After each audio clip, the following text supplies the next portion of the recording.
आज पूरे संसार भर में हम लोग पाम संडे करके सेलिब्रेट करते हैं। आपको पता होगा पाम संडे। अ, और आज हम देखते हैं कि आज के दिन यीशु ने एक विजयी प्रवेश को यरूशलेम में किया। और इसलिए आप कुछ देख रहे होंगे, पाम के कुछ लीव्स आज हमारे चर्च में भी हैं और हमको शायद मिलेंगे भी बाद में। मुझे पता नहीं है, लेकिन एक बहुत खास दिन करके मनाते हैं। लेकिन मैं चाहता हूँ कि आप इस दिन को इस तरह से देखें कि ये दिन उस बलिदान की ओर दर्शाता है ना। हम कई बार इसको बहुत एक मनोरंजन की तरह या हमारा एंटरटेनमेंट के लिए हम लोग करके हम इस चीज़ को देखने लगते हैं कि पाप संडे मतलब हम लोग एंजॉय करेंगे और यीशु गधे पे बैठ के आया और उसने लोगों ने अपने कपड़ों बिछा दिया करके हम ऐसा करके देखते हैं। लेकिन पाम संडे जो एक यीशु के उस आदर को दिखाता है, जो उस राजा करके जब यीशु उस यरूशलेम में आ रहा है और वो जो आदर लोग उसको दे रहे हैं, क्योंकि ये वही यीशु है जो क्रूस पे मरने वाला है ना। इसलिए उस पाम संडे को आप पाम संडे करके ना देखते हुए उस क्रूस की ओर देखें, जिस क्रूस की ओर वो दिन ये दर्शाता है ना। उस यातना को आप देखें, जो उस दुख को आप समझें जो यीशु हमारे लिए बहुत जल्दी सहने वाला है। और हम उस गुड फ्राइडे को भी यहाँ मनाने वाले हैं। आमीन। आज सुबह के मनन के लिए आइए हम अपने वचन को खोलें और हम अपने वचन को भजन संहिता 126 की ओर मुझे पवित्र आत्मा ले गया। और ये एक अच्छा एक हमारे जो आज हमारा जो मनन है वो आज हम उस बलिदान के ऊपर, हमने लास्ट संडे भी डॉन सर से बलिदान के ऊपर वचन सुना था। और ये इस महीने में हम लोग बलिदान के ऊपर मनन करेंगे। हम समझेंगे कि परमेश्वर जो यीशु हमारे संसार में है उसका बलिदान का क्या अर्थ हमारे लिए आज है। इसलिए आज जो मैंने शीर्षक अपने प्रचार को दिया है वो ये है कि बलिदान की आशीष। हमने पिछले हफ्ते डॉन सर से सुना कि बलिदान क्या होता है, किस प्रकार वो धनवान व्यक्ति का हमने उस देखा कि वो एक स्थान को चाहते हैं, है ना, संपत्ति और स्थान के बारे में, पदवी के बारे में हमने समझा। लेकिन और आज हम उसकी श्रृंखला को, उसी को हम एक आगे बढ़ाते हुए आज हम समझेंगे कि जो बलिदान हम अपने जीवन में करते हैं उसकी आशीषें क्या होती हैं। और यहां पर भजन संहिता अगर आप 126 उसका 5 और 6 की ओर मैं आपका ध्यान दर्शाना चाहता हूं। 5 और 6 लिखा, जो आंसू बहाते हुए बोते हैं वो जय जयकार करते हुए लवने पाएंगे। आमीन। चाहे बोने वाला बीज बोकर रोते हुए चला जाए, परंतु वह फिर पुलियां लिए जय जयकार करता हुआ निश्चय लौट आएगा। अब यहां पर हम उस जय जयकार की उसके बारे में समझ रहे हैं, जो जय जयकार हम तब प्राप्त करते हैं जब हमने बहुत एक संघर्ष किया। और जब आप इसके पृष्ठभूमि को समझेंगे, भजन से 126 का हम देखते हैं, ये उस 70 वर्ष की गुलामी के बाद जब इजरायली लोग अपने देश यरूशलेम वापस आ रहे हैं, तो वो तो ये जो भजन संहिता है ये उस संघर्ष को दिखा रहा है जो परमेश्वर के लोगों ने उस बाबुल की जगह, बाबुल के देश में सहा। और आप जानते हैं कि 70 वर्ष एक बहुत लंबा समय होता है। बाबुल का राजा नबूकदनेस्सर इजरायली लोगों को कहाँ ले गया? बाबुल में ले गया, वहां उसको सताया, उनका सताव हुआ, उनको दुख सहा। अब 70 वर्ष के बाद परमेश्वर के लोग वापस यरूशलेम में आ रहे हैं। और जो वापस यरूशलेम में आ रहे हैं, तब ये भजनकार इस प्रकार से बोल रहा है, वो कह रहा है, अब उस संदर्भ में यहां पर लिखा है कि जो आंसू बहते हुए, इसका मतलब वो परमेश्वर लोगों की यातना है, उनके दुख को दिखा रहा है। वो बोल रहे हैं अब ये जो उन्होंने बलिदान लोगों ने जो किया था, अब ये वो समय है कि जब वो उसकी आशीष को पा रहे। आप समझ रहे? ये बहुत एक अद्भुत भजनकार है, भजन है। लिखा जो आंसू बोते हुए बोलते हैं वो जय जयकार करते हुए। ये एक इसको साम्स ऑफ एसेंशन बोलते हैं, एसेंस का साम। एक्चुअली ये जो भजन है वो हम ये कलीसिया में तब पढ़ा जाता है जब यीशु के उठाए जाने के बारे में दर्शाता है। और हम इस भजन के द्वारा हम उसको भी आज हम याद कर रहे हैं कि यीशु जब उठा लिया गया था। तो ये वही एक्चुअली साम्स ऑफ एसेंस है, जिसको हम हिंदी में इसका लिखा है छुटकारे के लिए प्रार्थना या यात्रा का गीत करके यहाँ पर हिंदी में इसका तर्जुमा है। सो हम उस संदर्भ में इसको पढ़ रहे हैं कि जो इजरायली की जो आशीष अब वो जो ग्रहण कर रहे हैं, वो उस बलिदान के फलस्वरूप वो आशीष पा रहे हैं।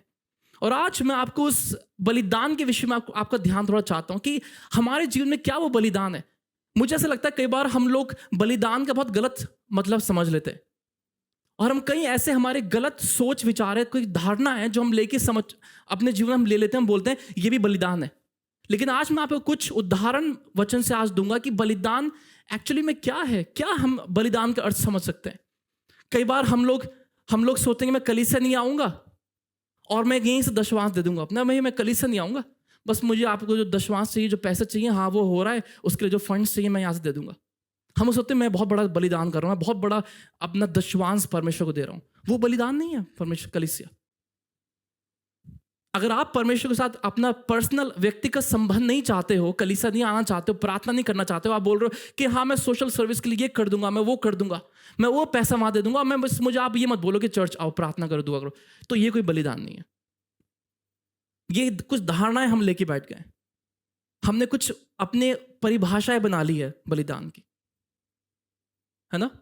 कई बार हम लोग कुछ बीमारी को लेके बैठ जाते हैं और हम बोलते हैं कि नहीं नहीं हाँ, और डॉक्टर ने ऑलरेडी लिख दिया है कि आपकी किडनी फेल हो चुकी है, हम बोलते हैं नहीं नहीं कोई बात नहीं, मैं परमेश्वर के लिए ऐसा करूंगी, कोई बात नहीं, मैं नहीं जाऊंगी डॉक्टर के पास।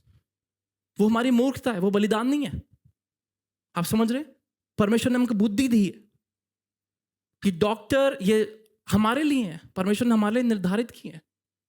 वो हमारी बेवकूफ़ी होगी अगर हम बोलेंगे कि वो मैं बलिदान कर रही हूँ, मैं नहीं करूंगी ऐसा। वो कोई बलिदान नहीं है। आज हम बलिदान का अर्थ समझेंगे कलीसिया। बलिदान वो है जो आप, अगर हम यीशु मसीह के संदर्भ में देखें, हम देखते हैं कि ये परमेश्वर ने अपने इकलौता पुत्र यीशु हमारे लिए दे दिया। तो ये यीशु कौन था परमेश्वर के लिए? बहुत, उसके लिए बहुत बेशकीमती चीज थी। जब आप अपने कुछ बेशकीमती या बहुत बहुमूल्य चीज दूसरों के लिए दे देते हैं, वो बलिदान होता है। तो बलिदान कीमत को दिखाता है, कितना बड़ा बलिदान है उसकी, वो महत्वपूर्ण नहीं है, उसकी कीमत क्या चुकाई गई है वो बलिदान है। आमीन। इसलिए यहां पर भजनकार कह रहा है कि हम जो रोते हुए आए थे, अब हम जो गए थे, अब हम हंसते हुए वापस आ रहे हैं, हम जय जयकार की उन धनियों के साथ हम वापस आ रहे हैं। आमीन। लेकिन परमेश्वर क्यों बलिदान को चाहता है, हमें यह समझना है आज। आपको क्यों लगता है परमेश्वर क्यों बलिदान चाहता है हमारा? जो हम बाइबल में जो हम दृष्टांत पढ़ते हैं, जो कहानियां बाइबल में है, परमेश्वर ने क्यों अपने लोगों को बोला कि तुम ऐसा करो, तुम वैसा करो? आज हम कुछ देखने वाले हैं उनमें से कुछ लोग। लेकिन क्यों परमेश्वर बलिदान को चाहता है हमारे जीवन से? किस प्रकार का बलिदान परमेश्वर चाहता है? क्या हमें अभी भी भेड़ बकरी को काटना है? क्या हमें लहू बहाना है? क्या हमें जानवर की बलि देनी है? वो बलिदान यीशु मसीह बोल रहा है। तो ये बलिदान क्या है आखिरकार? क्यों यीशु मसीह हमसे बलिदान चाहता है? परमेश्वर हमारा बलिदान या हमारा समर्पण या हमारा त्याग हमारे दिल की उस दशा को जानने के लिए करता है कि आखिरकार हम परमेश्वर के साथ कहां हैं, किस स्तर पे हम परमेश्वर के साथ अपने रिश्ते को, अपने जीवन को बिता रहे हैं। इसलिए परमेश्वर हमारा बलिदान चाहता है। अब जो धनवान व्यक्ति है, जिसके बारे में हमने पिछले संडे भी देखा, वो ये बात नहीं समझ पा रहा था कि उसके अंदर क्या कमी है, लेकिन यीशु जान चुका था कि उसकी क्या कमी है उसके अंदर। ये बड़ी अजीब सी बात है। वो यीशु मुझे सब कुछ बता रहा है कि हाँ, मैं आज्ञा को पालन किया, मैं पड़ोसियों से प्रेम करो, ये करो, ये चोरी मत करना, ये करना, मैंने सब कुछ किया। लेकिन यीशु कह रहा है कि नहीं नहीं नहीं, अभी भी कुछ मिसिंग है, अभी भी कुछ कमी है। ये धनवान व्यक्ति खुद नहीं जान पा रहा, लेकिन यीशु, क्योंकि वो ज्ञानी परमेश्वर है, वो समझ चुका है कि वो क्या कमी है उसके अंदर। और यीशु बोल रहा है नहीं नहीं नहीं नहीं, तू ऐसा कर, फिर अपनी सारी संपत्ति बेच दे जाके। और वो लिखा है वो उदास होकर वहां से चला गया। तो ये क्या बलिदान यीशु मसीह क्या चाह रहा है आज हमसे? क्या दिखा रहा है ये? आइए हम इसको आज बहुत गहरे रूप में आज हम समझेंगे। हमें यह समझना है कलीसिया कि हमें बलिदान कब करना है। हम कई बार, अभी मैंने स्टार्टिंग में आपको बताया, कई बार हमारी कुछ गलत धारणा है बलिदान को लेके। लेकिन आज हम ये समझे कि हमें बलिदान कब करना चाहिए। क्या हमें बलिदान तब करना चाहिए जब हमें बहुत सब कुछ आरामदायक है हमारे जीवन में, मेरे पास, हाँ मेरे पास पैसा, मैं दे सकता हूँ, मैं त्याग कर सकता हूँ। थोड़ा सा लास्ट मंथ हमारा रिबिल्डिंग टूर था, हमने कई लोगों ने उसमें कंट्रीब्यूट किया है फाइनेंशियली। तो क्या हमारे पास जब है, हम जब उसमें हम भाग कर रहे हैं या हम दे रहे हैं, तो क्या वो बलिदान था हमारी बहुतायत में से? क्या वो बलिदान था? या हमारे जब हमारे आराम की एक एक परिस्थिति है, हम जब सब कुछ ठीक चल रहा है, हम जब उस समय बलिदान कर रहे हैं, क्या वो सही समय है बलिदान करने का? आइए हम उसको सीखें आज कि बलिदान हमें कब करना है। सबसे पहले हमें बलिदान तब करना है जब परमेश्वर आपसे कहता है। कई बार हम परमेश्वर की आवाज नहीं सुन पाते। अब अब्राहम जो है 100 वर्ष का हो चुका है और परमेश्वर ने 100 वर्ष की आयु में उसको इसहाक दिया है। हम सब कहानी जानते हैं, मैं उस कहानी में नहीं जाऊंगा। और इतने संघर्ष के बाद यहां पर परमेश्वर एक बहुत ही एक घनिष्ठ चुनाव करने के लिए अब्राहम को बोल रहा है। वो बोल रहा है, अब्राहम तेरा एक लौता पुत्र इसहाक तुझे मेरे लिए देना है। आप समझ रहे हैं? आप समझे हम क्या बात कर रहे हैं? हमें बलिदान कब करना है? हमें बलिदान कब करना है? जब परमेश्वर हमसे बोलता है। और जब परमेश्वर हमसे बोलता है, ये बहुत ही मुश्किल चुनाव होता है। आपको पता है, परमेश्वर ने मेरे जीवन में कई बार ऐसी बातें बोली जो मैं अनसुनी करना चाहता था। ऐसा भी होता है हमारे जीवन में। परमेश्वर हमसे बोलता है, हमें चिन्ह दिखाता है, किसी परमेश्वर के दास के थ्रू के द्वारा कुछ हमें बात बताता है। हम जब बाइबल पढ़ते हैं हमें तब कुछ बताता है और हमें चिन्ह मिलते रहते हैं। हम क्या करते हैं? परमेश्वर अभी नहीं, अभी मैं तेरी नहीं सुन सकता, अभी मुझे जाना है वहां पर, मुझे कनाडा, पंजाबी में बोलते कनाडा, मुझे कनाडा जाना है परमेश्वर, नहीं अभी मैं तेरी नहीं सुनूंगा, सॉरी। हाँ मैं इसके बाद सुन लूंगा, हाँ वहाँ मुझे क्या करना चाहिए, उसके बाद में क्या मैं घर लूंगा, गाड़ी लूंगा, उसके लिए मैं तेरी बात सुन लूंगा, लेकिन अभी मत बोल तू मुझे कुछ। तो परमेश्वर जो हमसे बात करता है वो समय है जब हमें बलिदान करना है।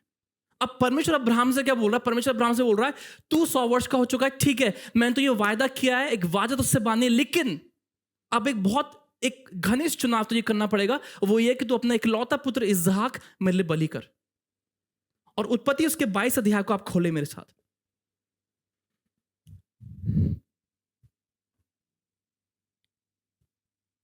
अब अब्राहम के लिए एक बहुत मुश्किल चुनाव हो, एक बहुत बड़ी समस्या खड़ी हो चुकी है कि मैं क्या करूं, अब मुझे क्या बलिदान, परमेश्वर क्या चाह रहा है मुझसे।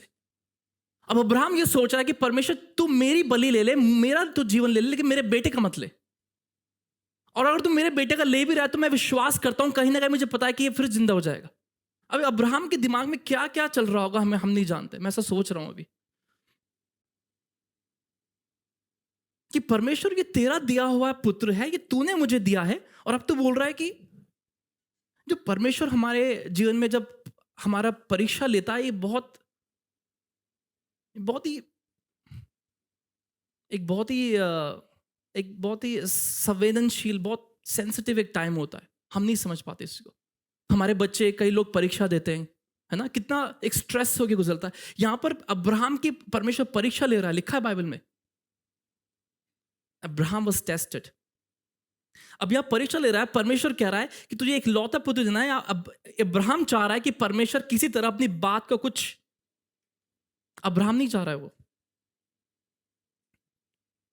अब परमेश्वर क्योंकि हमारे अंदर हमारे हृदय को भी जानता है, अब्राहम, मैं ऐसा सोच रहा हूं कि अब्राहम शायद कोशिश कर रहा है, ये सोच रहा है कि परमेश्वर पत्नी मैं क्या कर रहा हूं। अपने सुबह सुबह उठ रहा है, आपको पता है वो सुबह सुबह उठा और सुबह सुबह अपने सेवकों को लेके वो जा रहा है। और उसके दिमाग में क्या चल रहा है कि परमेश्वर ने मुझे बोला है कि अपना इकलौता पुत्र इसहाक को बलिदान करना।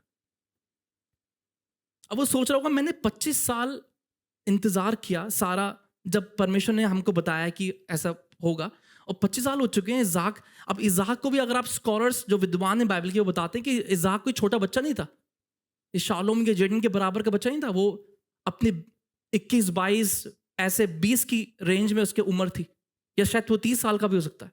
इतना बड़ा बच्चा वो लड़ भी सकता है अपने पापा से कि पापा आप कहाँ ले जा रहे हो मुझे, अरे आप मुझे, लेकिन मेमना कहाँ है, मेमना, अब तो आपने बोला कि हम बलि आराधना करने जा रहे हैं, बलिदान करने जा रहे हैं, कहाँ है मेमना। कई सवाल उसके दिमाग में चल रहे होंगे, लेकिन इसहाक को नहीं पता कि वही है जिसका बलिदान परमेश्वर चाह रहा है। देखो परमेश्वर कई बार आपके जीवन में आपके बहुत प्रिय लोग, आपकी बहुत प्रिय, जो आपकी जो चीजें बड़ी खास है, आपको जो चीजें बड़ी प्यारी लगती है, उसका बलिदान परमेश्वर चाहता है कई बार।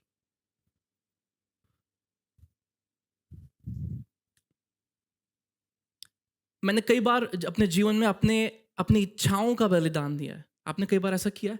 आप कुछ सच में करना चाहते थे, लेकिन परमेश्वर ने बोला नहीं मत कर इसको, ये तेरे लिए नहीं है। हाँ शायद दूसरे किसी दुनियावी इंसान के लिए हो सकता है, ये तेरे लिए नहीं है।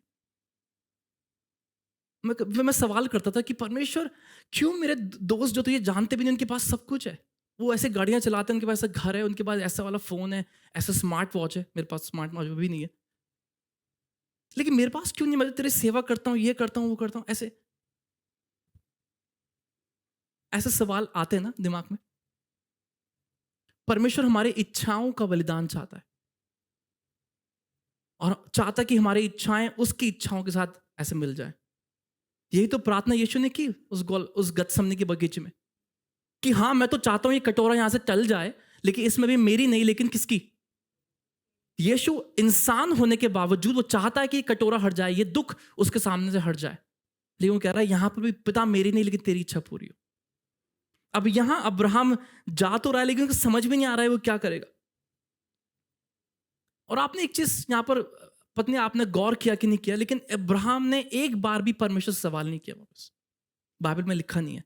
और जब परमेश्वर ने उसको बोला इसहाक बलि कर, अब्राहम ने ऐसा नहीं बोला कि परमेश्वर लेकिन क्यों। आप देख रहे हैं उसकी आज्ञाकारिता देख रहे हैं आप, उसकी आज्ञाकारिता, obedience. He didn't say why, कि परमेश्वर क्यों मैं करूं। परमेश्वर क्या हम सोच सकते हैं इसके बारे में, उधर बात कर सकते हैं थोड़ा सा, क्योंकि परमेश्वर ये तो वही संतान है जितने वर्ष के बाद पैदा हुआ है ये, और तेरी वाचा इसके द्वारा है कि इसके द्वारा आगे संतान आशीषें होंगी, आशीष पाएंगी। अब परमेश्वर इसी संतान का तू बलिदान जा रहा है, तो मुझे कुछ समझ में नहीं आ रही। परमेश्वर इज वेरी कंफ्यूजिंग, ये मुझे कंफ्यूज कर रहा है। परमेश्वर मैं सारा का चेहरा कैसे देखूंगा अब जाके, मैं कैसे फेस करूंगा उसको, सारा क्या बोलेगी इस विषय में। वो तो बहुत रो जाएगी। परमेश्वर में ऐसा कुछ सवाल अब्राहम नहीं कर रहा है परमेश्वर से। ये है हम जब परमेश्वर की बात मानते हैं, जब परमेश्वर हमसे कुछ कहता है, ये वो समय है कलीसिया। तब नहीं जब सब कुछ ठीक चल रहा था अब्राहम के साथ, तब जब उसको मिल चुका था, लेकिन अब उसको परमेश्वर की आवाज सुननी पड़ रही है। मैं चाहता हूं कि जब हम ये सुन रहे हैं इन वचनों को, मैं चाहता हूं अपने जीवन से आप इसको रिलेट करें, अपने जीवन में इसको लागू करके देखें किस क्षेत्र में परमेश्वर आपसे इस समय बातें कर रहा है।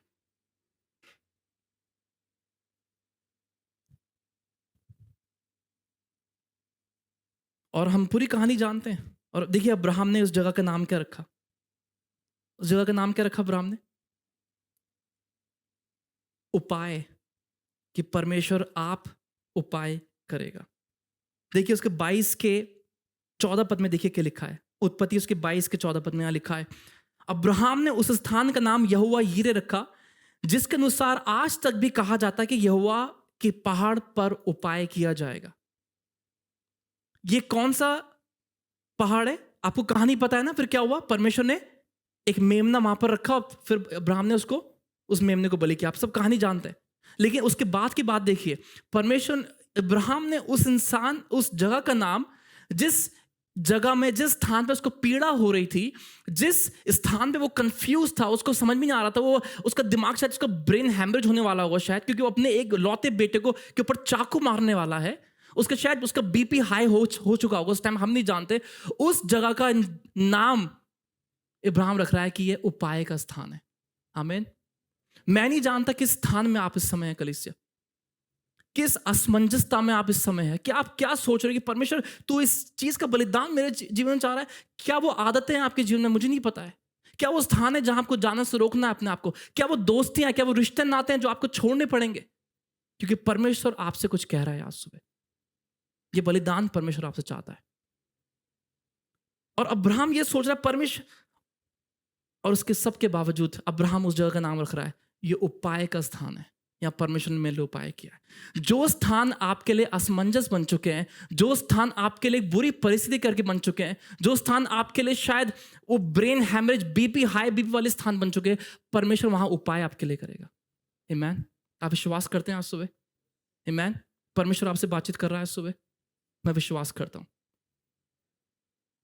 तो देखिए उसकी आशीष कहां छुपी हुई थी।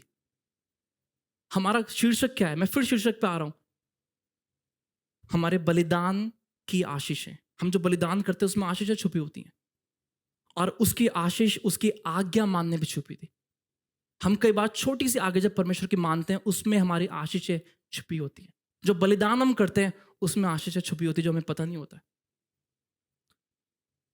दूसरी चीज, हमें कब परमेश्वर का बलिदान करना है। या परमेश्वर के लिए बलिदान करना, जब चीजें असंभव हो जाती हैं हमारे जीवन में, इम्पॉसिबिलिटीज, असंभव, हमें समझ में नहीं आ रहा क्या कैसे होगा, अब सब कुछ असंभव हो चुका है। मेरे साथ खोले पहला राजा की पुस्तक, उसका 17 अध्याय, उसके 8 से 16 पद। पहला राजा उसका 17 अध्याय। और इस कहानी को भी हम जानते हैं, कई बार मैंने अपने प्रचार में भी इसके बारे में बताया। पहला राजा उसका 17 अध्याय और उसके 8 से 16 पद तक।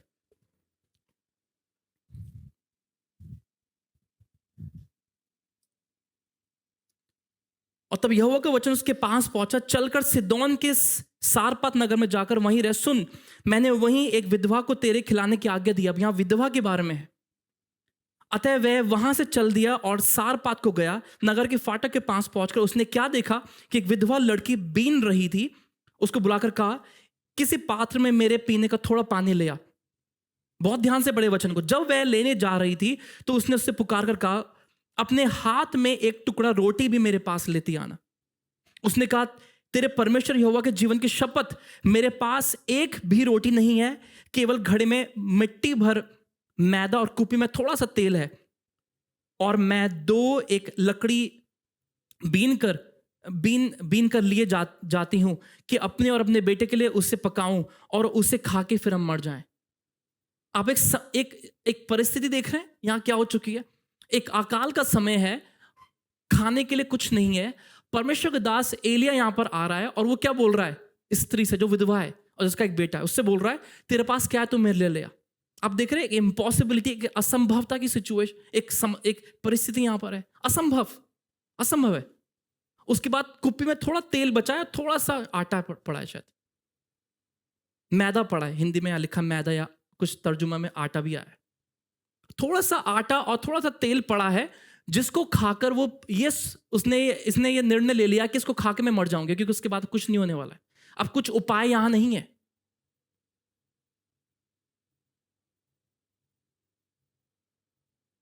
और फिर आगे क्या लिखा है,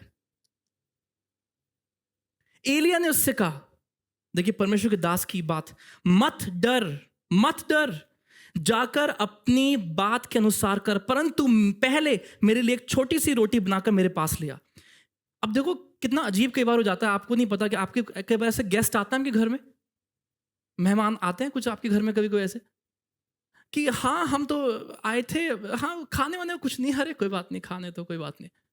और करते करते क्या होता है, 8 बज जाते, 9 बज जाते। अब तो हमें पूछना ही पड़ेगा भाई, अब 8, 9, 8:30 बज चुके हैं, पूछना ही पड़ेगा, आप खा लीजिए, कोई बात नहीं। अरे नहीं चलो ठीक है, कोई बात नहीं।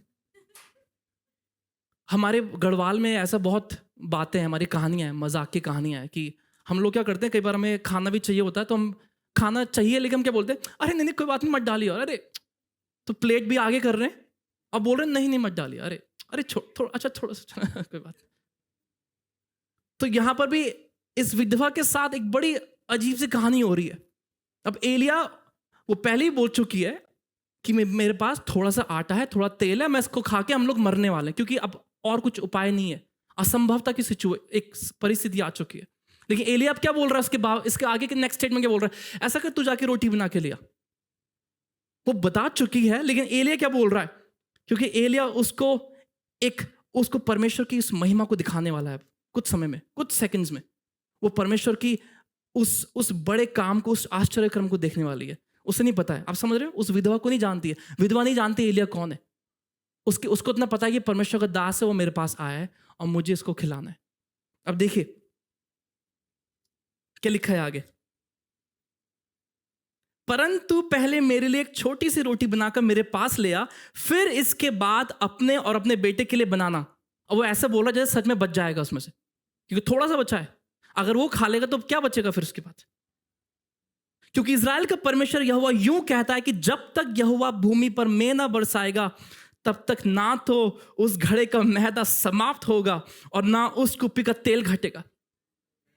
ये परमेश्वर का वचन उस विधवा के लिए आया। आमीन। अब हमारे लिए, अब हम अपनी इस असंभवता की इस परिस्थिति को अपने जीवन में आप कैसे लगाते हैं? क्या आपकी वो असंभव समस्या है, असंभव बातें हैं जो आप सोच रहे हो कि ये असंभव है? क्या वो अकाल का समय है आपके जीवन में? क्या वो ऐसी बात है जो आप समझ नहीं पा रहे?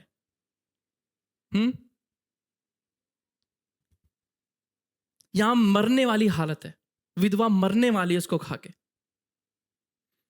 अब एलिया ये बात जान चुका है कि ये वही परमेश्वर है जिसने मुझे सूखी नदी में पानी पिलाया, उस कौवे के द्वारा मुझे खाना खिलाया। ये वही परमेश्वर है और ये परमेश्वर मुझे निराश नहीं करेगा, ये परमेश्वर मुझे उदास नहीं करेगा, इसके सामने मुझे हार नहीं माननी पड़ेगी। ये परमेश्वर वही परमेश्वर जिसने मुझे खिलाया और इस परमेश्वर ने मुझे यहाँ भेजा है। अब वो यहाँ पर आ चुका है, अब उस स्त्री से ऐसा बोल रहा है और स्त्री जानती नहीं है कौन है, लेकिन वो सिर्फ उस दास की, परमेश्वर के दास की आज्ञा मान के उसको खिला रही है। और आपको पता है क्या हुआ, उसकी आशीष क्या मिली इसको, इस बलिदान की? लिखा है वो खाते रहे, उनके कुप्पी में तेल खत्म नहीं हुआ, उनका अनाज खत्म नहीं हुआ, वो खाते रहे। आप देख रहे हैं बलिदान की आशीषें क्या होती हैं। हम जब परमेश्वर की आवाज को सुनते हैं, हम जब जब चीजें असंभव हो जाती हैं। आपका बलिदान आपको तब करना है जब चीजें असंभव है आपके सामने। आपका बलिदान आपको तब करना है जब परमेश्वर आपसे कुछ कहता है। हमारा पहला बिंदु था। दूसरा बिंदु आज हमारा ये है। आप उस विधवा स्त्री के बारे में जानते हैं, जैसे 2 दमड़ी डाली, जिसने 2 सिक्के डाले। यीशु मसीह ने क्या बोला उसके लिए? इसने सबसे अधिक डाला है। क्यों डाला है? क्योंकि इसने अपनी आरामदायक स्थिति में नहीं डाला, अपनी घटी में डाला है। कई लोग जो धनवान व्यक्ति उस समय भेंट देके गए होंगे आराधनालय में, वो जाके फिर वो खुशी से जी रहे होंगे। लेकिन ये वो स्त्री है जो दाल देने के बाद शायद संघर्ष कर रही होगी, शायद तड़प रही होगी। मेरे पास तो वही था, दो दमड़ी थी मेरे पास, मैंने वो डाल दिए 2 सिक्के। अब मुझे नहीं पता, मैं फिर भीख मांगूंगी शायद, या किसी के पास जाके कुछ मांगूंगी। यीशु मसीह ने कहा इसने अधिक डाला है। आमीन। ये तब आपको बलिदान करना है, अपनी बहुतायत में नहीं, अपनी घटी में आपको बलिदान करना है। शायद गिनती में उसकी वो गिनती बहुत कम होगी, लेकिन उसका बलिदान बहुत बड़ा था। आपको पता है सिर्फ 2 सिक्के डाले हैं, 2 सिक्के कुछ नहीं थे, बहुत कम, थोड़े से थे, लेकिन उसका बलिदान बहुत बड़ा था। आमीन, आमीन। तीसरा बिंदु जब देखेंगे हमें बलिदान तब करना है जब दूसरे इसको बेकार समझते हैं, जब दूसरे उसको तुच्छ समझते हैं। दूसरे बोलते हैं ये क्या कर दिया। आपका ध्यान मत्ती रचित सुसमाचार उसके 26 अध्याय में ले जाना चाहता हूं। आइए अपने हम वचन को खोले, मत्ती रचित सुसमाचार उसका 26 अध्याय और उसका 6 पद से लेकर 13 पद तक। उस स्त्री के बारे में हम देखेंगे जिसने उस बहुमूल्य इत्र को यीशु के सामने उंडेल दिया। इस कहानी को भी हम जानते हैं, हमें कुछ इतना समझने की जरूरत नहीं है, पढ़ने की जरूरत नहीं है। और इस बहुमूल्य इत्र के बारे में कई बार हमने कई संदेश सुने, कितना बहुमूल्य वो था, वो कितने सालों की कमाई थी। और इस स्त्री ने उस पूरे सालों की कमाई को कुछ सेकंड्स में यीशु मसीह के चरणों में उंडेल दिया। आप समझ रहे हैं? और आपको पता है मैंने ये शीर्षक कहां से आया? किसने बोला बेकार है? किसने बोला? यीशु मसीह के एक चेले ने क्या बोला? अरे सत्यानाश कर दिया, हिंदी में लिखा है, इंग्लिश में लिखा व्हाट अ वेस्ट। वेस्ट बोला, सत्य बोला, बेकार क्या कर दिया तुमने उसका। अरे भाई बर्बाद कर दिया, इत्र बर्बाद कर दिया। क्यों किया?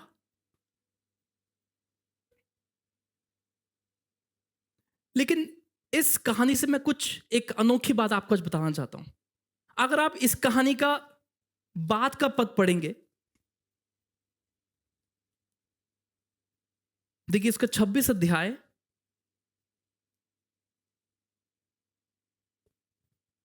और हमने 6 पद को भी पढ़ा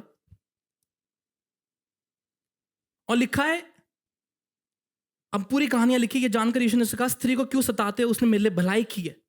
कंगालों में तुम्हारे साथ सदा रहते हैं, परंतु मैं तुम्हारे साथ सदा नहीं रहूंगा। और देखिए 14 पद में आई है। आप एक चीज बहुत गौर से समझे। तब यहूदा इस्करियोती ने, जो 12 चेलों में से एक था, प्रधान याजकों के पास जाकर कहा यदि मैं उसे तुम्हारे हाथ पकड़वा दूं तो मुझे क्या दोगे? यहां ये स्त्री है जो अपना सब कुछ देने के लिए तैयार है, और यहां यीशु का चेला है जो पूछ रहा है मुझे क्या मिलेगा। आप देख रहे हैं एक विरोधाभास, देख रहे हैं एक कॉन्ट्रास्ट, देख रहे हैं यहां पर। ये वो स्त्री है जो अपना सब कुछ देने के लिए तैयार है। वो देख रही है मैं क्या दे सकती हूँ परमेश्वर को, या यहूदी स्कूत्री देख रहा है मुझे क्या मिल सकता है यीशु के लिए, यीशु को बेचकर। उन्होंने उसे 30 चांदी के सिक्के देकर तौल कर दे दिया और वह उसी समय उसे पकड़वाने को अवसर ढूंढने लगा। और ये यीशु मसीह के क्रूस की पहले की बात है। अगर आप देखेंगे इसके बाद यीशु पकड़वाया जाता है, फिर उसका क्रूस पे यीशु उसके कोड़े लगते हैं और फिर वो क्रूस पे चले जाता है। यहां पर वो स्त्री अपना सब कुछ देने के लिए तैयार है,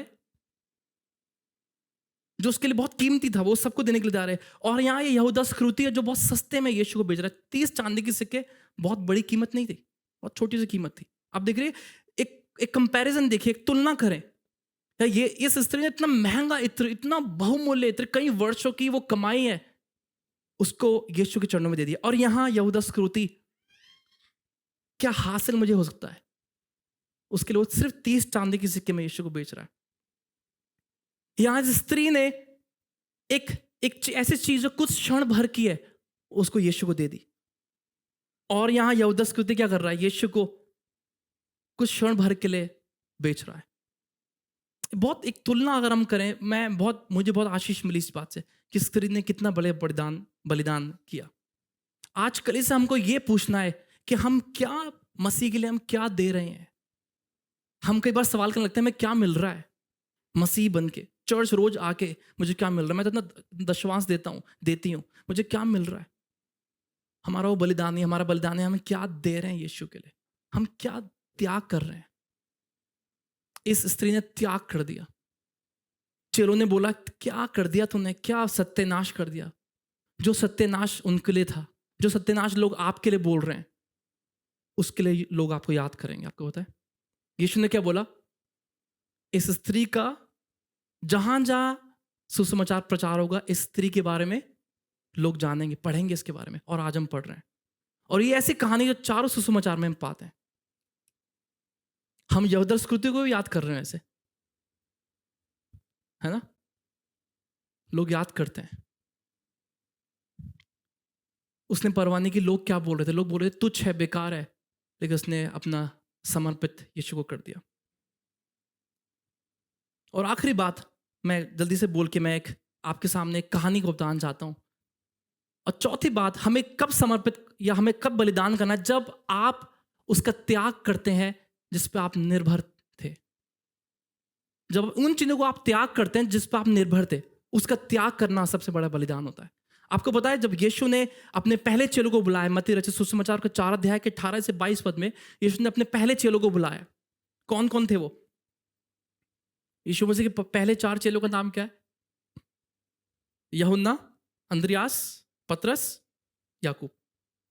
तो यीशु ने जब उनको बुलाया, वहां लिखा है वो अपने जाल धो रहे थे। अब देखिए इनका बलिदान देखें यहां पर। और जब लिखा है जब यीशु उस गलील की झील के पास चला था, उसने बोला सिमोन, जिसको पतरस भी बोलते थे, तू छोड़ के मेरे पीछे हो ले, यीशु ने बोला। और लिखा है वो तुरंत, इंग्लिश में लिखा है इमीडिएटली, तुरंत वो यीशु के पीछे हो ले। आपको पता है उन्होंने अपने सिर्फ जाल नहीं छोड़े, उन्हें अपने जीवन जीने का तरीका, उनके पैसे कमाने का तरीका, उनका वो बिजनेस, उनका व्यापार छोड़ के, उसका त्याग करके वो यीशु के पीछे हो लिए। अब जब क्योंकि उनको ये नहीं पता कि जब वो यीशु के पीछे हो रहे हैं तो सिर्फ एक बहुत आरामदायक जीवन के लिए नहीं आ रहे हैं यीशु के पीछे। एक बहुत कठिनाई वाला जीवन है, एक तूफान से भरा जीवन है, संघर्ष से भरा जीवन है। कलीसिया, हम जब यीशु के पीछे होते हैं, हमारा जीवन कुछ, यीशु ने ऐसा वायदा नहीं किया कि बहुत फूलों के कोई बिस्तर होने वाला है हमारे लिए। यीशु के साथ चलना वाला संघर्ष की यात्रा है।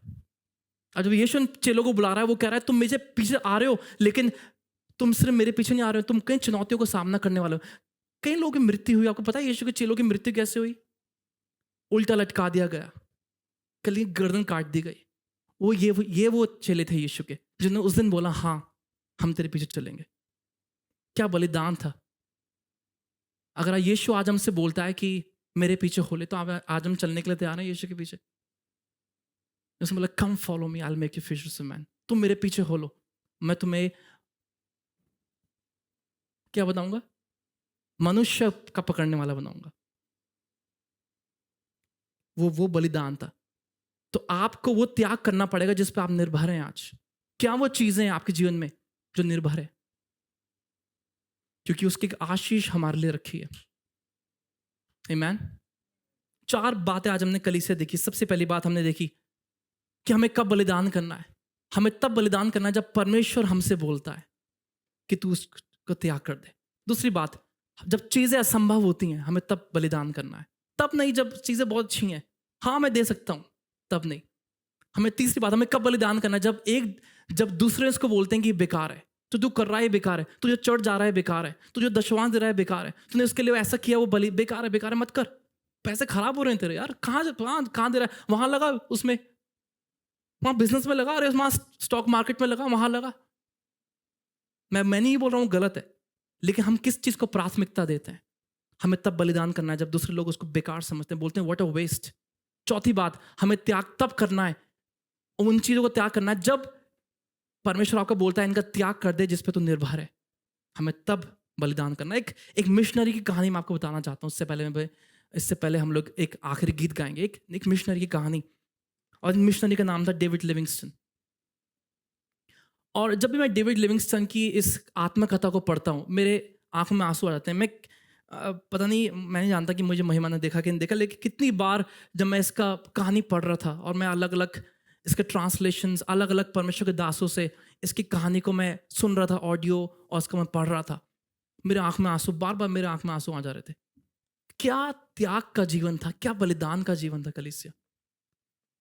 डेविड लिविंगस्टन स्कॉटलैंड में पैदा हुए थे 1813 को, और जब ये छोटे थे तो इनके पापा उनको बोलते थे कि अपने घुटनों पे आओ और मैं तुम्हें परमेश्वर के दासों की कहानी सुनाऊंगा, मिशनरीज की कहानी सुनाऊंगा।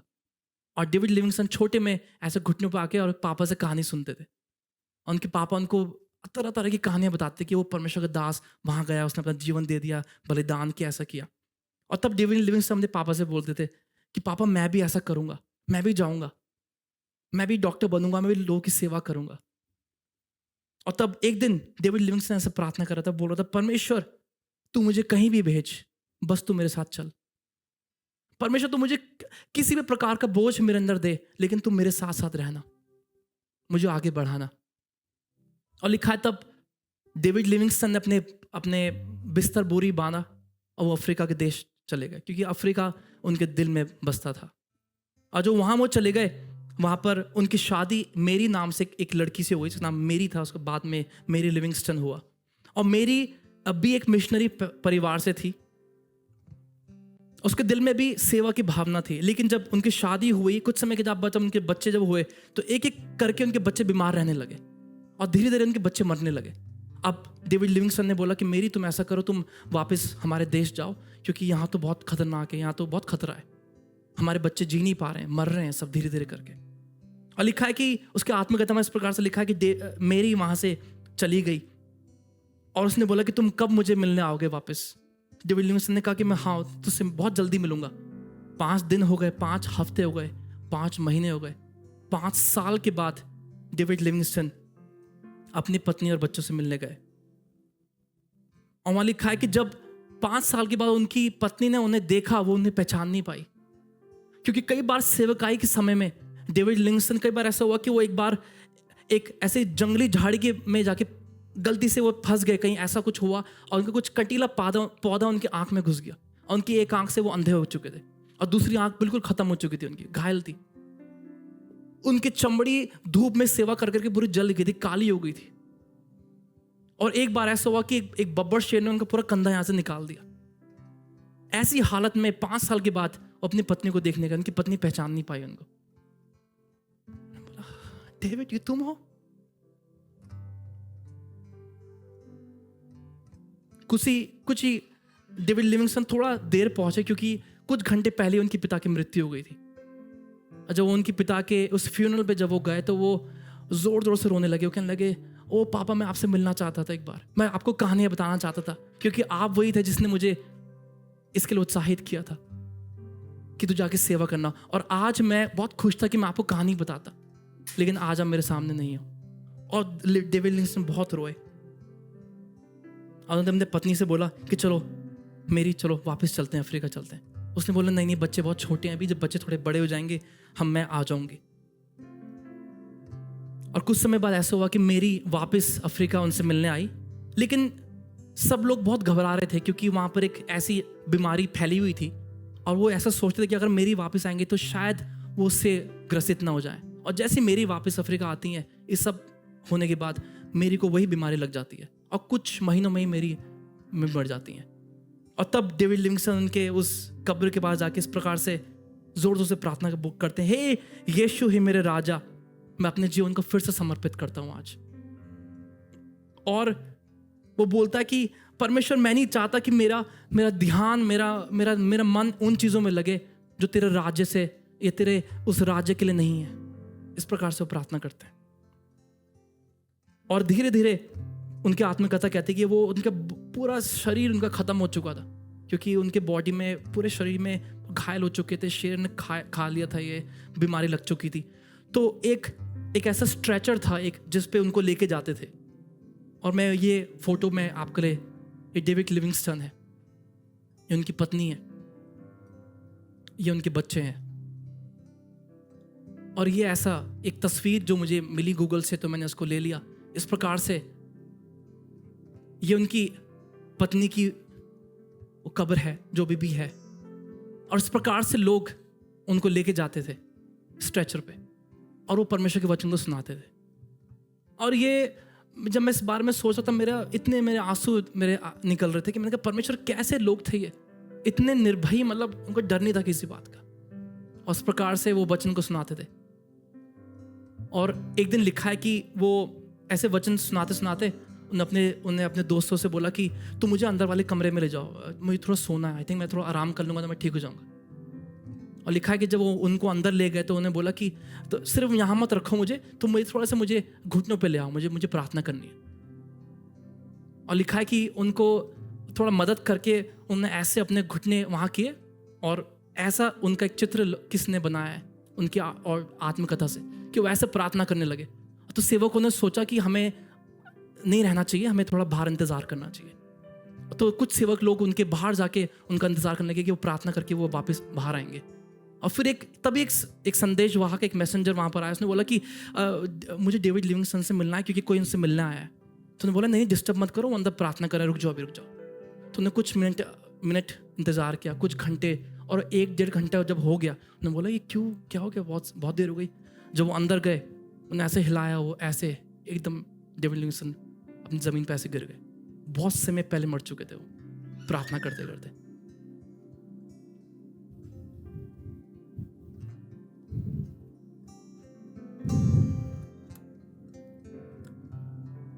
कल से आज हमारा बलिदान क्या है? किस चीज़ों को हम बलिदान कर रहे हैं यीशु की महिमा के लिए?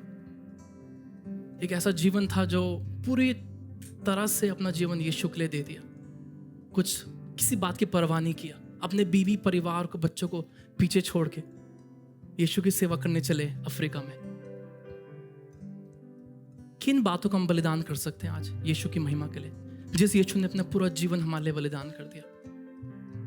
वचन कहता है उस पिता ने अपने पुत्र को नहीं छोड़ा, उसने हमारे लिए, मेरे लिए, आपके लिए दे दिया। क्या यीशु के लिए हम कुछ बलिदान कर सकते हैं आज?